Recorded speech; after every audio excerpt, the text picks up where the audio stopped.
Greetings people, what's up, what's happening? My name is Dr. Clarence and welcome back to TV Live, where we give you all nice and top trending topics. Yes guys, now respect to everybody who is watching us live right about now in the Dzevakavhurika the truth about what is happening right here in Zimbabwe right now, and we're going to be unleashing it right now, and it is says as really. Right about now, in the meantime, before we proceed, make sure you click the like button and subscribe to TV Live if you have not already done so that you don't miss any of our videos, because we make videos each and every day. Enough respect to Shonen Sibanda. What is happening in Zimbabwe? 31 July, Zvakamira say, Valero Sibanda and the army. Zvakamira say. So we're just gonna go deep in our heads, go deep into it right about now. But in the meantime, just click the like button. I'm just gonna wait for your live audience, just 1 minute here per watch, and we come back at it.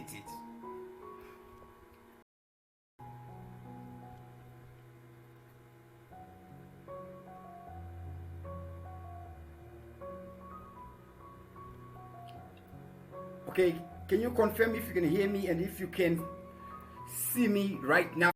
Confirm. Just click the like button on the right person. I cannot track from this side. Remember, my sister is taking on a Tarambaya network. Alright. So can you just confirm, guys, if you can hear me loud and if you can see me? I'm using network.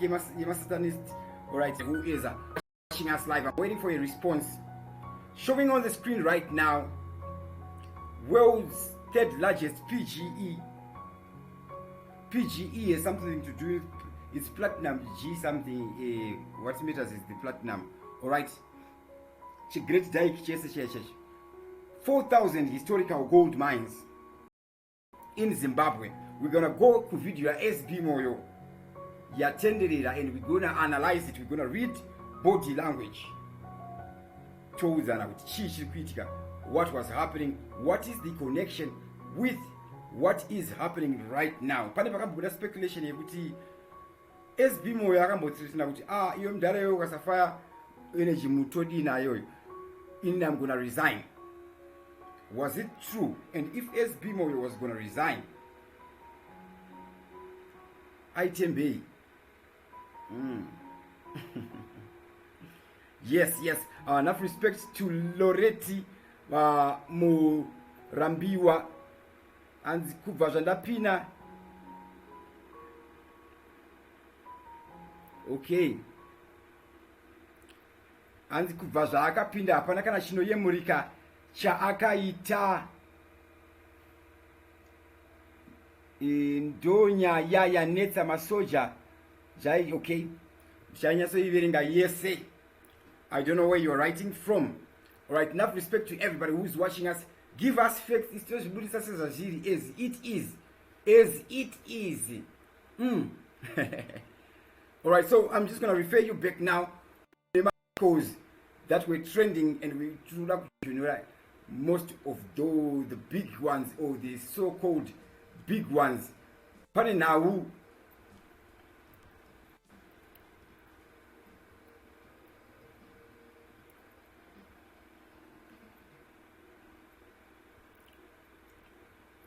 ye video yepaTwitter yatenderera ya SB Moyo.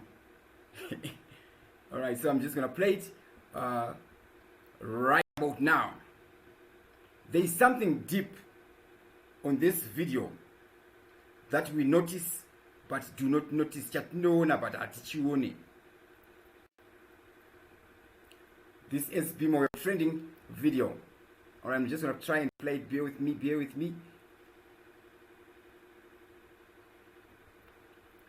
with me, enough respect to everybody. So I'm just going to show the video. Bear with me, eye contact. Alright, you are, they're not with me. Anyways.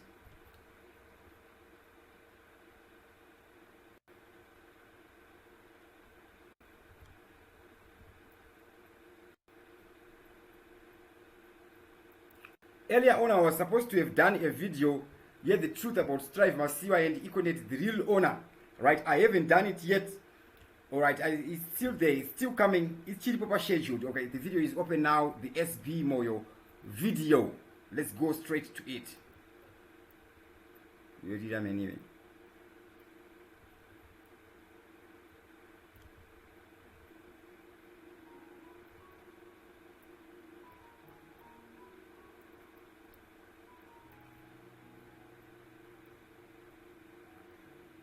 Network ndikushandisa Econet. I'm using Econet so-called 4G. Ya Strive Masiwa.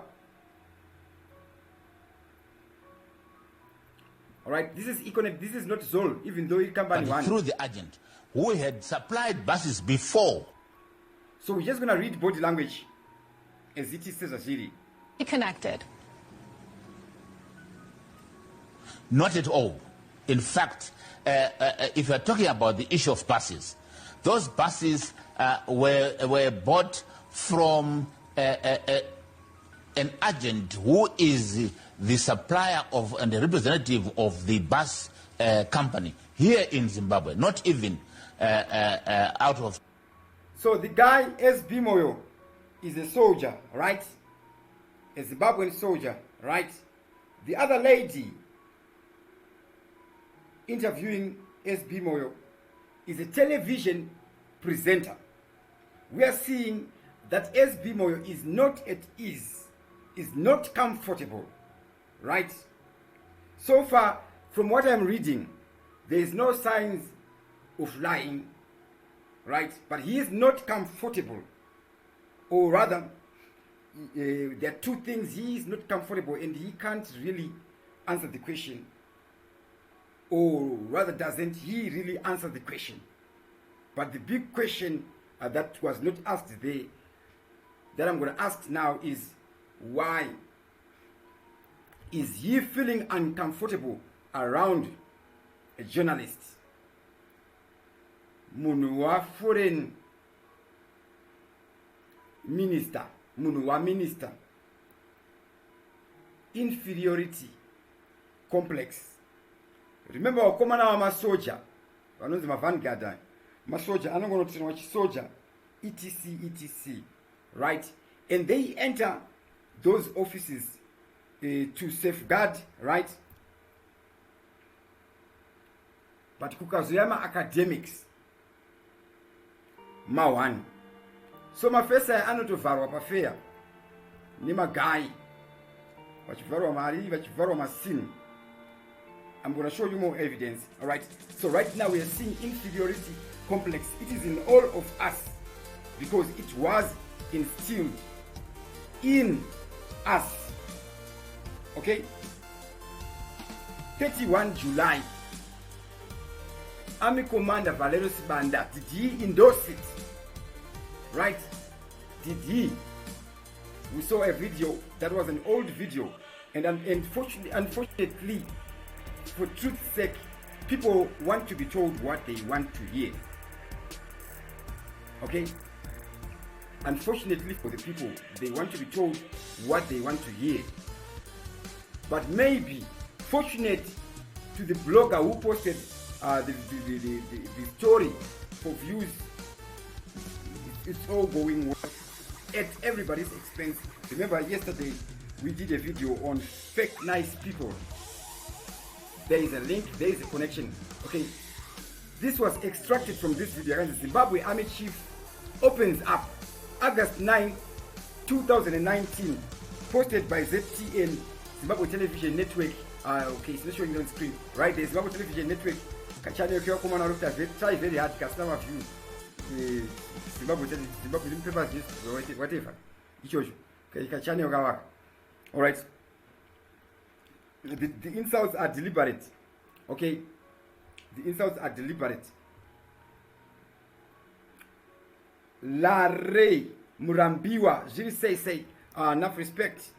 Okay, so that video was an old video, and then some people are posting Valerio Sibanda is supporting those things. Now let me tell you guys, when Emerson Mnangagwa won the election, he was being begged by the British, the majority of the people, they were backing him.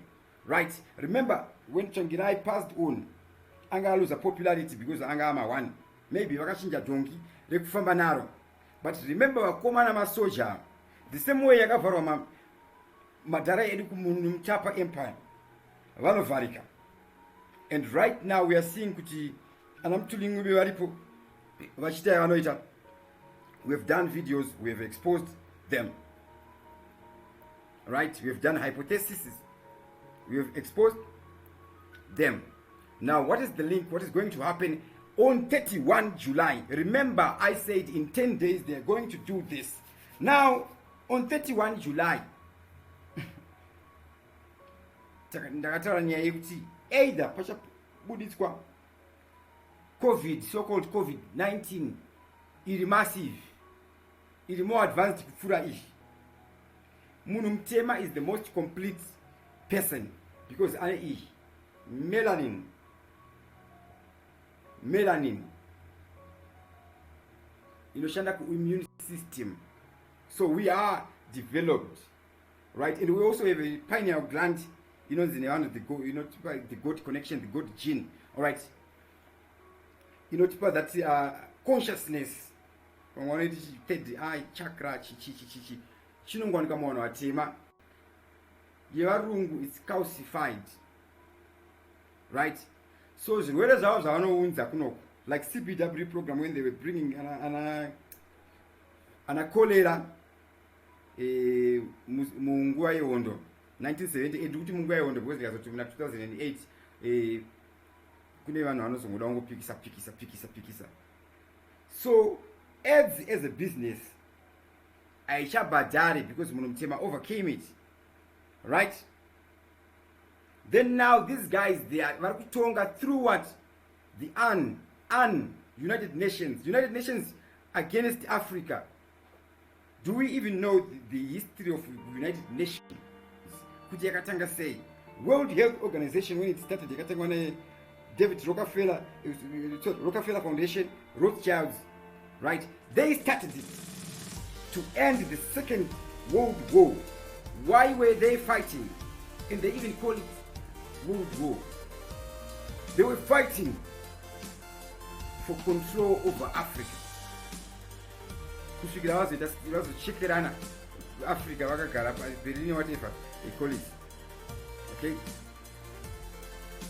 So from then, those people, they colonized us, right?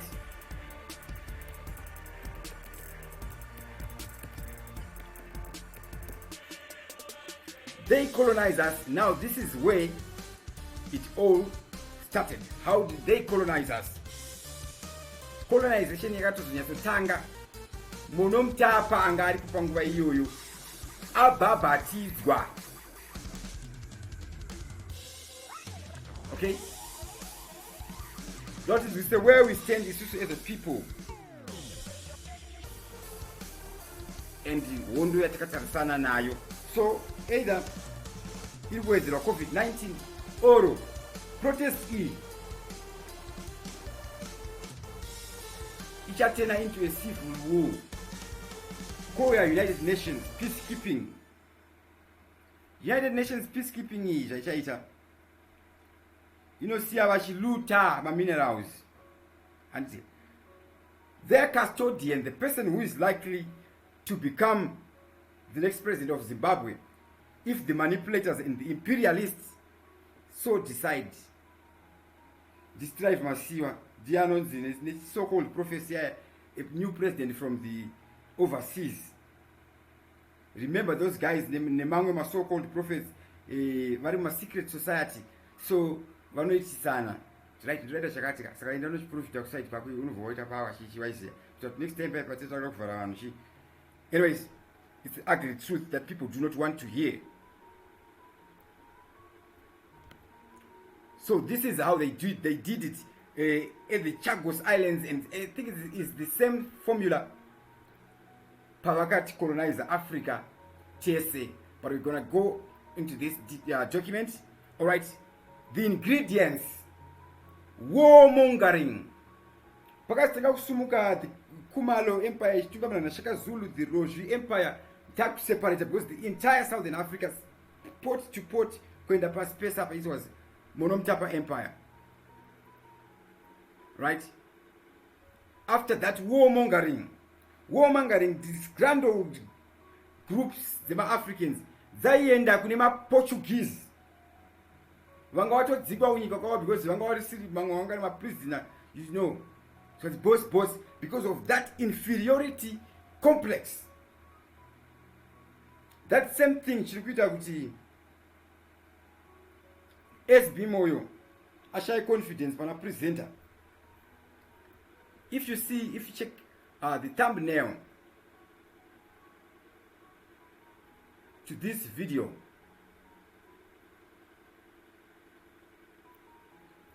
okay, and it's a black and white. I'm just going to try and zoom this one.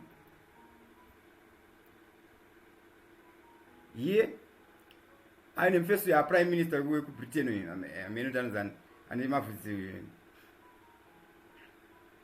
if you go to his Twitter, you will see almost every day he's doing something in places, doing things that he think kuti zvinogona kuita.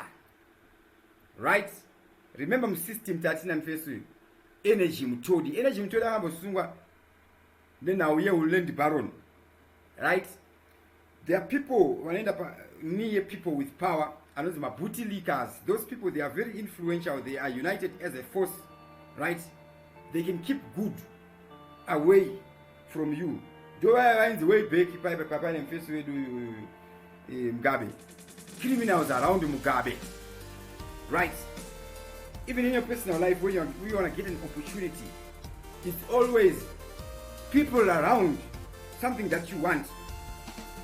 Kana muri wakomana vachiri kuita zvekunyenga kana chiri chimoko zvidhura around that beautiful queen ndozvinokuti ukuda namba dzedu uye mukaona pamacomments panapa ndo vanenge vachiti ingoti gaga uchinonokera ukaona munhu achitaura achiti t inini kana ndichiti t ndenge chitsirai kuti humble ende ndiwanzishasa mawedzi yaipa ndenge takapusa. Okay, tizaitafire nyika hanzi Chamisa umwe watingaisa ndiani akatunga. Okay, ndaunzwisisa. I'm not understanding. Can you rewrite again? Bring up to Loreti Murambiwa. So I'm saying chivideo chabuda chinzi cha Valero Sibanda is some sellout who wants to sell news. Abudisa nyaya kutangiri current, and that is very irresponsible. It's very, very irresponsible because look at the instability. Right? Let's go back to the Nigerian recipe. Yem satanist, you kumbanya, you colonize. Alright, so we have warmongering, then an innate sense of racial superiority. Right? So the victim is the one, and it's quite an innate sense of inferiority. It is innate. It is inside you. Right? So it's through the education system. Actually, education system is simply training you to be an obedient dog who can sit. So, alright, that's why we see cinema doctors, cinema chichimuno, and we can't have anybody who can tell people the truth. COVID-19, I told them test it exclusive to COVID-19 to get my antibody test. And as one test on my antibody test, Tambata positive. Antibodies, you know, right? Polymerase test, shanda period, hip. In a period, I know race shande. You see all those things, right? Because tungamirwa na ani. Ni wanu wasiri ma doctor, wanu wasiri ma pandemic history, whatever. Anyways, in those sciences field, and anyways, politics is not meant for the technocrats, so-called technocrats, because technocrats want to go push up for their own class agenda. That's why you see kuti vazhinji vanhu vamufunga kuti vari kukumirirai masellouts. Kune vanga vachiti Jonathan Moyo aiti ningirikini Ivan Mawarire aisenzera Mnangagwa, right? Kweta uyu anababa wake vanga vari pemseki muhurumende yaMugabe. Uyu musikana wayo anonzi aniko that lawyer girl another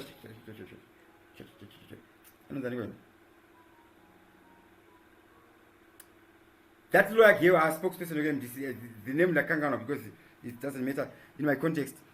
That lady, Ngopinda, Uyo, Ato spokeswoman. Yay. And he said, empowered race cannot empower a power. Okay? So, somebody says Jonathan Moyo was correct to say even Mawarire worked from Mnangagwa. So this was by Albert Matapo. I'm just going to play the audio. Enough respect to everyone who's watching us live. Click the like button and subscribe to TV7 Live if you've not yet already done so. So we are still going through the British government's recipe for dehumanization. Those guys, they have nothing in their country. They do not have any resources. Okay, all they have is ice. So if Africa cuts that correction, they instantly become a third world nation. Just like that. That is why the focus is on Zimbabwe. That's why I put this thing. Chirikushua, 4,000 historical gold mines in this land only. Those 22 greenstone igoride. Can you see? Then I'm going to PGE, my rare earth element, great dikesa, and a platinum, chromium, copper, nema iridium, nema yam. I think I'm going to pronounce that. Okay. I'm going to pronounce that.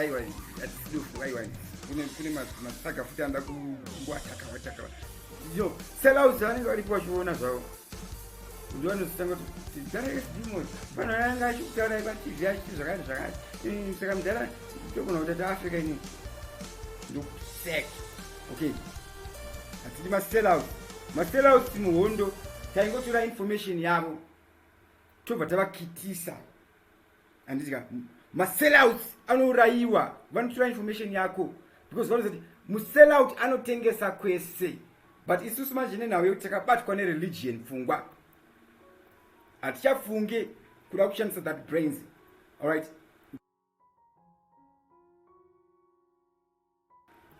Do you get what I'm saying, guys? Click the like button right now.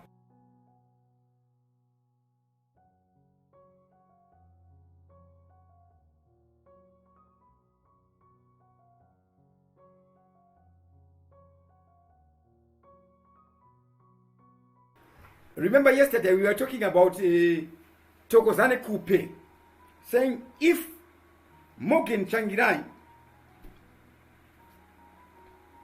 became president, Thokozani Kupe would have been the vice president, as she is with her character and mentality. And I'm only mentioning Thokozani Kupe because that's the only name that can resonate with a lot of people. But to those Vakavhurika Pfungwa, just by this statement, that's your statement, I don't need to say anything you've understood, and I don't even need to say you've understood everything. Okay? But for now, let's focus on Kupe. Okay? Kupe, the reason why I said that MDC alliance was because he is the vice president. So it was for personal gains. We need to be very careful. Could those people who are mobilizing people, you are going to be mobilized. You are going to be in the front line. They are not going to be there. Omamiskwa. Wakita. And this guy. Ida wanabasa. 1, 10, 15. Kwakauraiwa ma 15 million kunara Congo. Eugenics ma Jews zakauraiwa minuti mangani. Eugenics ikwa yaitwa na Hitler yaitwa zingere program yema British. Right. Uyo no mamiswa iyano ngenda kune NGO yake achipuwa zvake mari bheki. Right. So we need to be very careful of people trying to, so-called middle class, just trying to sustain themselves. I always ask this question, Zimbabwe muno, the custodian of this country don't even know this, because good people do not speak out, right? Good people do not speak out. Tudamuno wani akaenda ku hospital akanorapwa akanobatsirwa kana anoziya hama yake yakanobatsirwa. Ndodawo zakare munhu wani akamboenda kupolisi nenhau wani zvake, asiri mbavha yakanobatsirwa kuti yatonyora mupurisa kana kuti hure rakazondonoita nemupurisa. Hanzi kuti chihure chakaipa ndoda kuti chitolegalizwa. Mary Magdalene chaifamba najesu langa riri hure. Those things should be legalized kuitira kuti magoti tigana nesana magaya asiyane naro, right? Magaya kana afunga zvemahure anongofona chokouya nendege, right? Those are gold diggers talking from experience, right? Jesu aitofamba nemahure. Ana Mary Magdalene nematsotsi mazhinji, ana Zakio ndotinzi right vafana nembanji vauya maize nemafishermen mafesi ekuhove mabhasikura yanenge ari ndowaifamba najesu. Anyways, deliberate incongruence. Enough respect to everybody who's watching us live. Saka kana za nauya Ivan Mawarire mkomana Ngabe ari muno aiti akabuda vakomana anamukwananzi ve-so-called tajamuka vaisara vojamuka mutonazi voita nyonga zvinhu zvobva zvakwira. Do we remember? We don't remember because we were busy not being busy. Okay, bear with me guys, I'm using Econet 4G. Dortmund said to Mukomana puppet. I like Gumire Papa and Chadi Tower. Because problems, stress, Masivano Suan, Yesevan, Vanutora Chokadi, Pam Surupaki, who the Tower of Dara. And as another Christ. Anyway, Holy Ghost. Yeah, this is the real truth. Now the ED, and you shall know the truth, and the truth shall set you free. Mysia. Now, these vanguards of Zimbabwe, what is giving them power? I'm not talking about what's on the limelight, because things are never about what they seem about, right? So people are controlled. People can be mind controlled into wanting a protest. First of all, pane tiwasikana kuti tokabuda tichita maprotest to ana tiri kutanga kupinda muactivism recommendable, they are very brave. Anditika asi kune vagara madhara kana arimo imomo muactivism imomo zvikanzi tasaririra zvikanzi ngatiti takaabdakitiwa. All right, so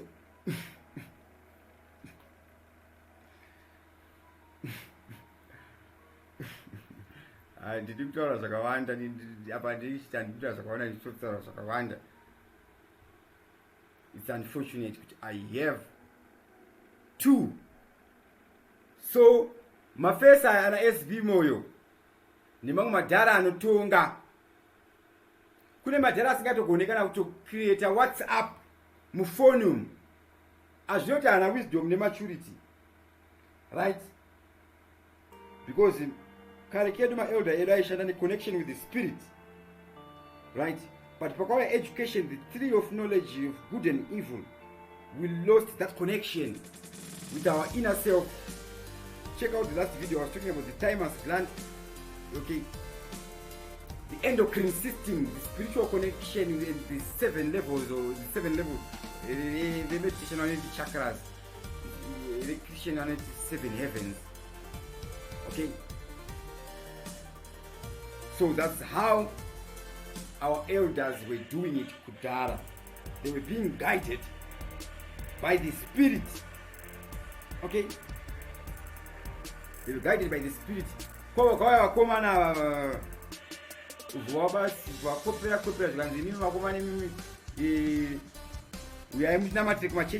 you see, all our spiritual places, there is important finals for church here, to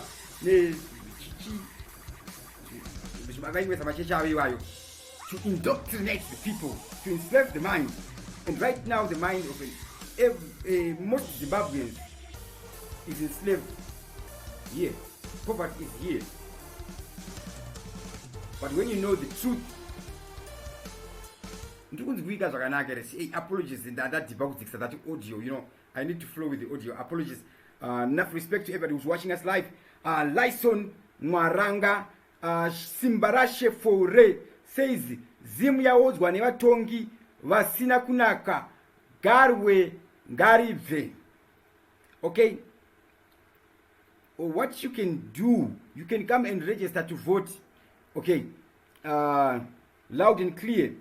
Albion Piri Ziri say Lazarus Tole says Chamita Chete Chete. Chamisa Chete Chete.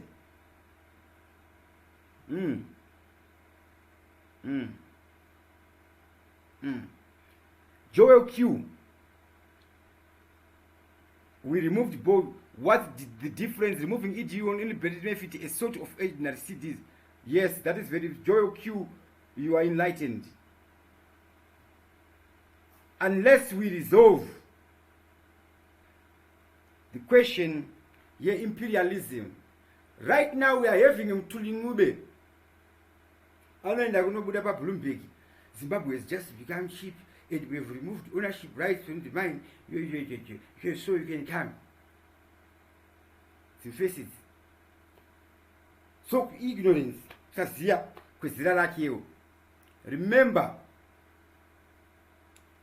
kana munanga ne brains anga ina zara mwana mdiki. Akashika 10 years anogara bangori iye because munanship for 7 years of their lives. So that inferiority complex. We are waiting for a savior. We are waiting for the white farmer to come and till our land, and when our brother takes that land, utenga kurima. Tunomurwisa, and evil people are surviving because good people fail to act. That's why you see, I always expose all the Satanists, all the dogs, every moment. And I never beg for what I am entitled to. At all times. Zimbabwe tichisua vanhu nekubata vanhu kukora. Zvinoitwa nemaBritish. We would have resolved something if our leaders, so-called vachitida, we would move in one accord, we would move in one direction. They would speak in one voice. But pakabuda nawe iko keshi yakabuzwa from RBZ vachimisi the people in headlight because vaizi vatu vanhu vacha anticipate zvakati. At the same time varida kuti mari ipinde kuna old mutual nemabhenki awana mangunja na ADB whatever.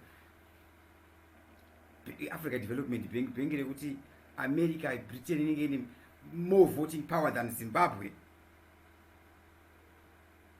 You see? Do you see where we are getting it?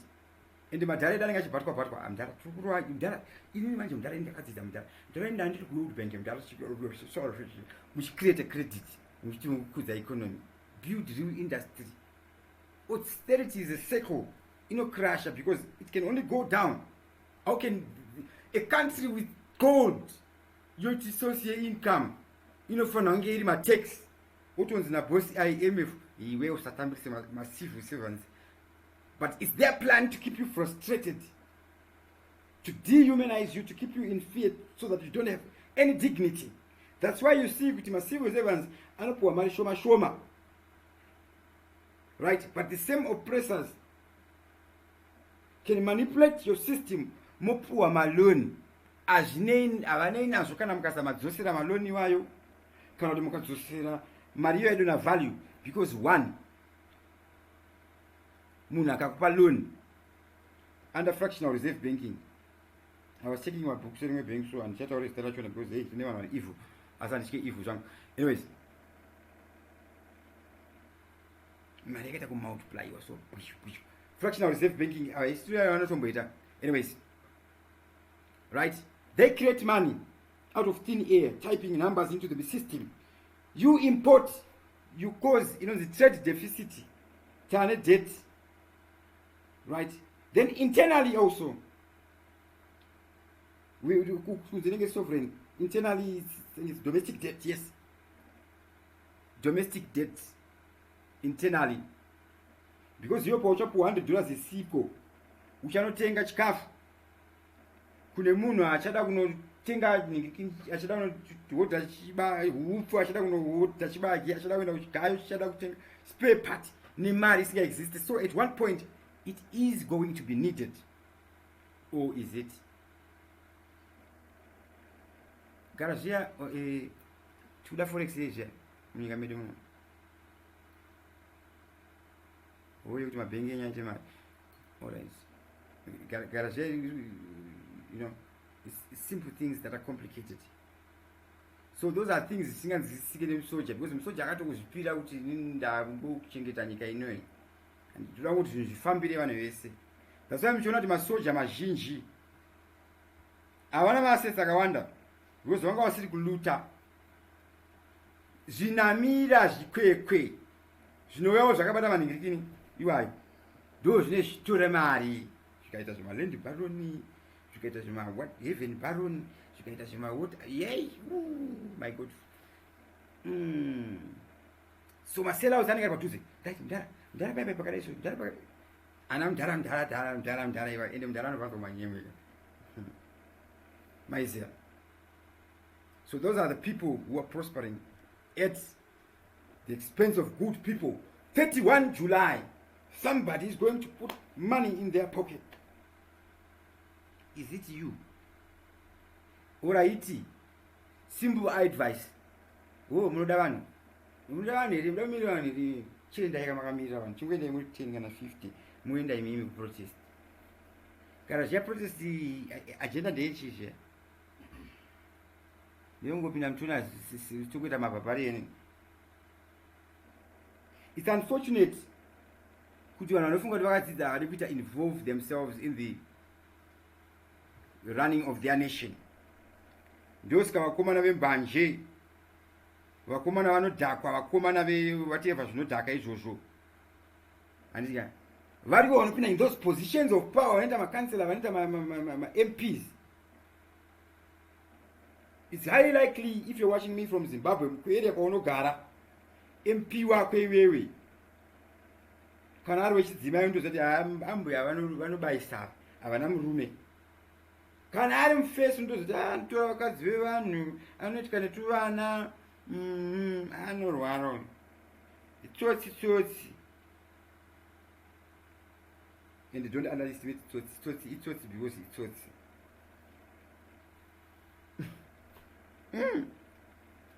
Itsotsi because itsotsi rakagona kutsotsa the system kusvikira raba intelligence. Backdoor senge murungu. Alright, Joel says, Joseph Jalek says, stop smoking ganja, you are a ZANU agent. Obvanyora wedhira rinonyadzisira rekumaburi remurume rekumashure. And you are confused. Shame on you. Now uyu anonzi Joseph Jaligi uyu ari kufunga zveburi. Ndira kuti munzwisise vanhu vanonzi masellouts. They can do anything for mari. That's why pari kufunga zvekundituka, right? Afunga buri remurume rekumashure. And ina mero vanochoose sexuality yavo vanochoose zvavo because media yakavhara vanhu ikati aiwa mufanira kupikisa izvozvo, munofanira kuti aiwa vanoita izvozvo ngavaite izvozvo handiti. Anyways, ndo zvakaita kuti Mugabe ararama long. Now with a higher power, there is God there. Then I want Mugabe to hold those our spiritual link, our spiritual connection, that value, that tradition. They're honoring, they're performing those rituals. Vanosiwa vari power vachikumamisai futi, because iye Mwari wacho anokumamisai futi mukasatera murayiro yake. So Joseph Jalik handinambonyatso kufamba zvako ndinofambai kana wakamhenda kweka unosiyiwa muchiataka vanhu muchitoita ndimi ma-evil people, ndimi ma-fake nice people, ndimi ma-manipulator, ndimi ma-sellout atisingade munyika munomu. Stop smoking ganja. Anyways, hauna kukwana kutosora ganja apa ndakurova zvangu ganja but pamberi naro. Anyways, hauna kukwana, hauzive. Hanzi you are a ZANU agent. So munhu paanongonzi ZANU agent controlling the mind of the masses, because you are speaking common language with the masses. You manipulate, but pana Nhau Dzevakavhurika wangu ndosika dziripo palive now 1:06 and sika Joseph Jalik iwewe handikwanisi kukutuka, because already watoratidza kwawakabva kumba kwenyu, watoshoresa mubereki utoratidza kuti mwana wehure is just like this. Mwana wehure Joseph Jalik. Oh mama. Big up to anyway comment chakwa chinambo chabuda rega ndingoti chiburisa vanhu kuti vachione. Anyways, kuti tuite mbiri aushokata mbiri nezvozvo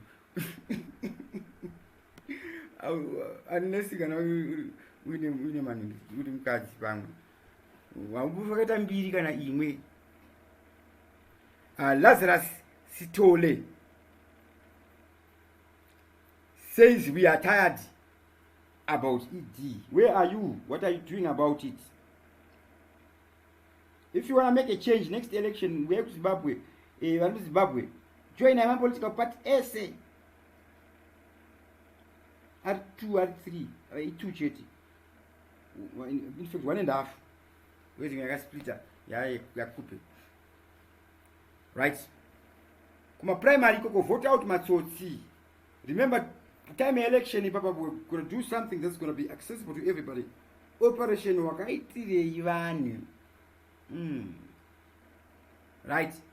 So we are not going to let my satanist exo stop us, because this is going to be another system that is going to be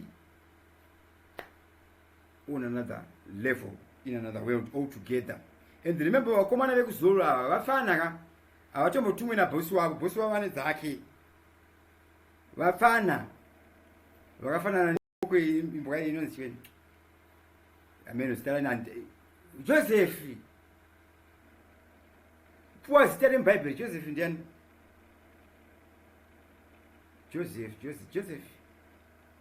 Joseph aiwa harina musoro, stepfather vajesu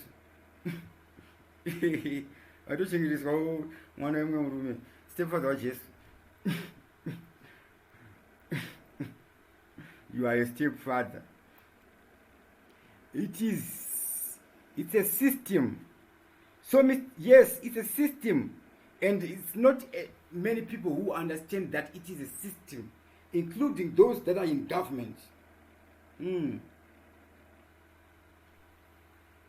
So those that are representing you right now, are they representing you on issues that matter? Paul kudzvanyirirwa uku kuzviri kuzozikanwa here kuti ndikina akadzvanyirirwa. Are you trying to resolve that problem? And until we start resolving those things, tese pressure. Ndofika tinoona kuti paTwitter nepaFacebook paka expose kwa nyaya nemunhu 1 nevanhu 2 pandofaiwa munhu pandoitwa action. But it's unfortunate now those 1 or 2 people, they only expose nyaya dzinongobenefita ivo chete.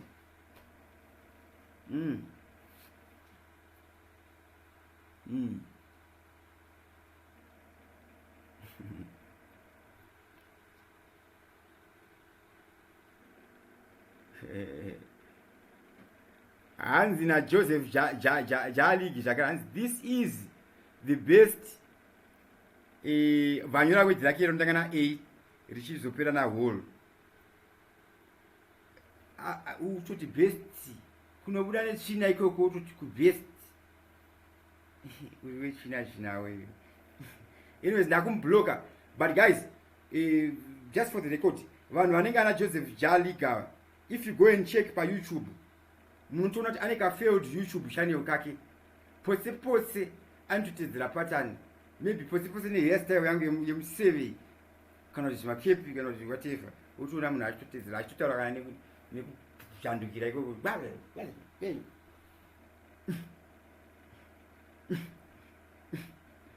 still I don't care, still not tonguka.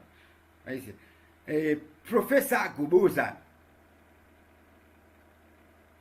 So entire Africa, we are Palmer one, nobody is free. Anyways, I'm just gonna continue with the document that Chiwenga. Remember, I always say with my videos, are long.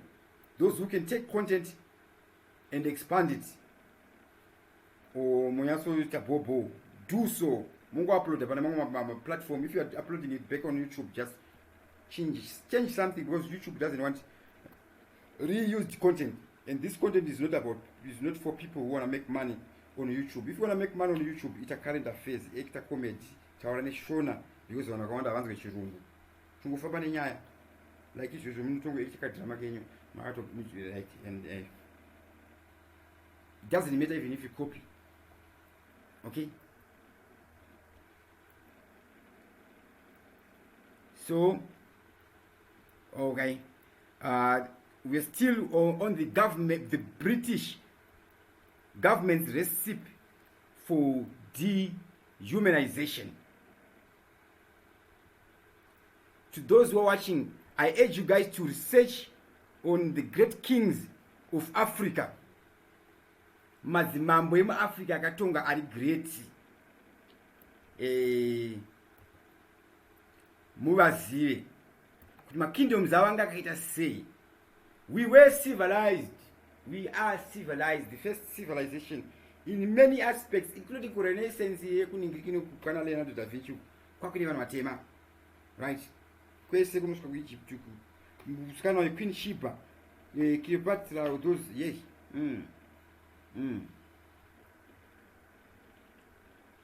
Maizia. So we are continuing. Number one, warmongering. Number two, an innate sense of racial inferiority. Number three, land grabbing. So first, they turn you against each other. Then they bring you religion. Inenyaya dzavakati kubira aifutika. Vanyora zvamabhuku zvavo. Nando zipofu. Nando pamwe pwe. Kusvikira mugabe chaipa kutunokisa. Nzora ndakupa independence mkomanya kucheka kuramba kuchita hondo andika. Oh, Lancaster House Agreement. 2008 mugabe, oh shit, ndakavharwa nemukadzi uyu man. Shit. Ndipiwa munda. All right, anyways, number three, an innate sense of racial superiority, that's number two. Number three, land grabbing. Then a god complex. A god complex. Kune dzimwe nyika Mwari vanomchinja mubhaibheri obvanzi mulungu. God complex. That's why vanhu vazhinji vachinamata murungu. That's why isusu tienda kunobhega kuti vakomana tidzoserewo kamuchigrupu chiclub checha chenyika dzamakadzvanyirira dzamuchiri kudzvanyirira chinonzi common wealth. But common wealth ingori common wealth kwamuri imimi, because ndimi muri kuluta common wealth. Ndosika Adam Smith baba ve so called economics vakaudza vanhu kuti aiwa gross domestic product ndo inomesha wealth yenyika. Mukabva mavharwa. Those are common Gaddafi. Right? Now the method, we're gonna see the method to this one. Starting in the 17th and 18th century, first uproot people from their homeland, enslave them or otherwise press them into demeaning service, demeaning service, demeaning service, demeaning service, demeaning service, demeaning service. Paunoenda kuma company agomwa that is CBD muwe ever CBD nyangwe CBD ABD BBD CBD kushika ZDD jokes CBD. Likata to jokes sika kuni mama manipulate ma sensationalist and for you bezanga. Are you entitled? Anyways, demeaning service. Unomona chimushingo poza. Chenga uka chenga vokandira kachiwadziwa nekushure ku. Upinda mbengi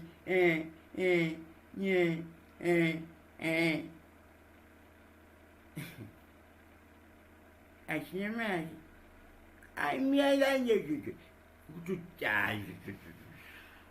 It is by design because they are there to push their satanic agenda. They have to destroy your will because your will, which is connected to your timers, those kama naizobata chiti moyo wangu. Quite the gut feeling. Gut feeling is slightly below. I'm sorry about my kidney. Right? You can have that adrenal gland. You can have that gut feeling. Oh, okay, gut feeling. In connection with the spirit. Yeah.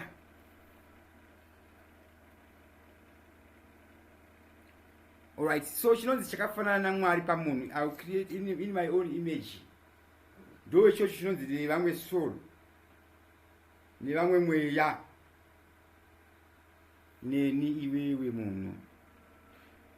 Alright, then ignore them until a rich and powerful country wants their land. Family China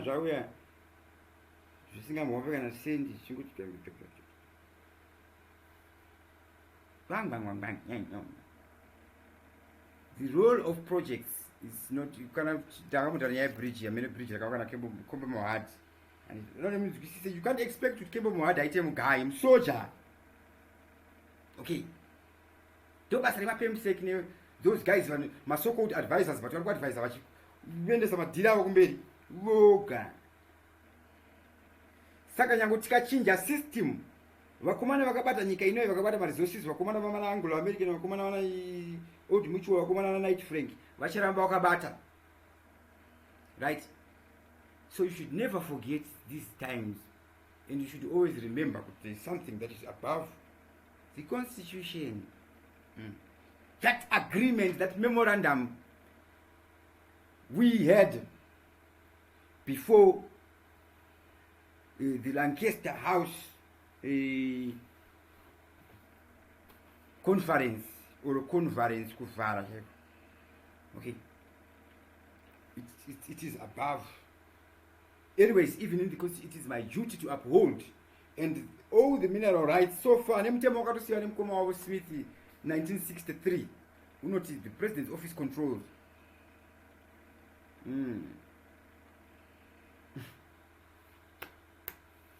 Yes. So come on, I don't share a gorilla. Can I share a gorilla? I'm not going to say it. One is a company. I can say it by something printers, Fidelity printers. One thing is I go. Ready. I mean, that what I mean. So, Anzi, wait until a rich and powerful country wants their land.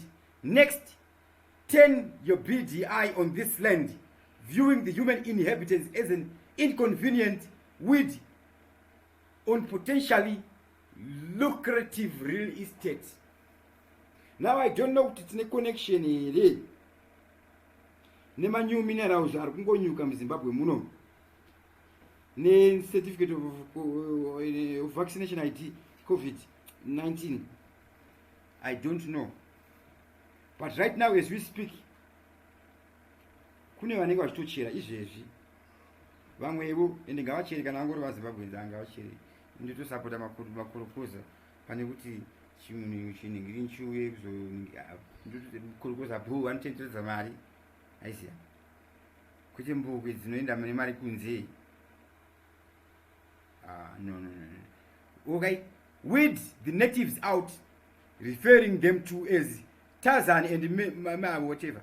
I'm not going to read this one. Then playing up racist stereotypes. And who should be off their land because you are better at exploiting it. Those that come out murungu achatsoka because takambanywa pfungwa. And munhu wese anoti murungu ngaadzoke kuzorima. Chimbomira kwema opinion. Just that fact you don't think chimbomira kwema opinion. So African bachi kwawe ikoko anotogara kumamisha ndumene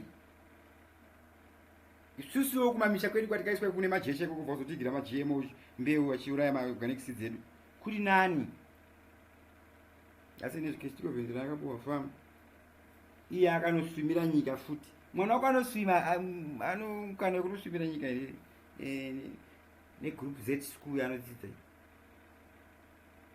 compartmentalization.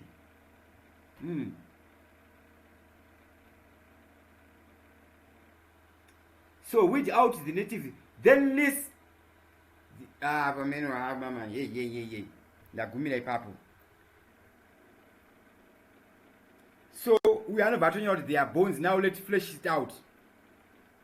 So you can check. I'll put the link to this document in the description box. So those who want to understand this can even go deeper. So you don't necessarily have to believe anything you are told. Always find out on your own. Do not trust people, even me. Okay? Do not find out for yourselves where we are getting it. Okay? So, okay, Moyo snaps my report. Okay, this is way back 2017. Professor John is cancelled his much publicized interview with advocate Father Mahere. The hashtag this flag media team apologized, saying it is with great regret that we announced the cancellation of tonight's scheduled interview with Professor John due to issues stated below. So what we need to know is they had links.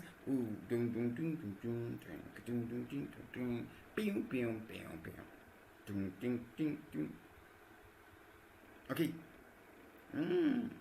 Deliberate incongruence. Okay, let me check some of your comments. So 31 July, what is the agenda? If you're going to be part of it. Remember what these guys do. They manipulate you to such an extent that you cry for what they want you to cry for. Because they control how you think. They don't necessarily need to dictate what you think.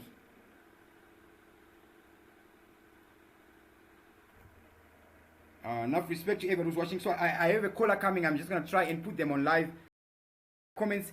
Right. Enough respect, Professor Goboza. I'm trying to answer. All right, there you are. Hello, you live on air?